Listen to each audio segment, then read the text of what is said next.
আমাৰ ভাৰতত বা আমাৰ অসমত বহুত নতুন ধৰ্ম আহিছে।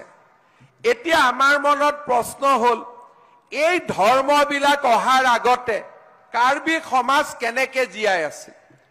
আগত হস্পিটালো নাছিল, পাহাৰত জন্তু আছিল, মেলেৰিয়া আছিল, পাহাৰে ভৈয়ামে অসুখ আছিল, পাহাৰে ভৈয়ামে জীৱন কষ্টৰ আছিল, খেতি বাতি কষ্টৰ আছিল, ডক্টৰ নাছিল, হস্পিটাল নাছিল, আৰু আজি আৰম্ভ হোৱা নতুন ধৰ্মবিলাকো নাছিল।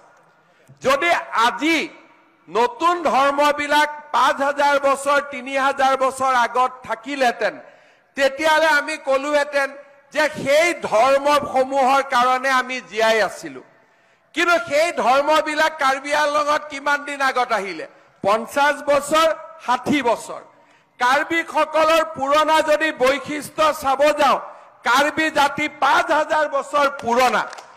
তেতিয়াহ'লে কাৰ্বিসকল ইমান দিন ধৰি আজি এই ৫০ বছৰ 1948ৰ পৰা বা ব্ৰিটিছৰ ১০০ বছৰ যদি বাদ দিওঁ, তাৰ আগৰ ৪,৯০০ বছৰ কাক উপাসনা কৰি আমি জীয়াই আছিলোঁ?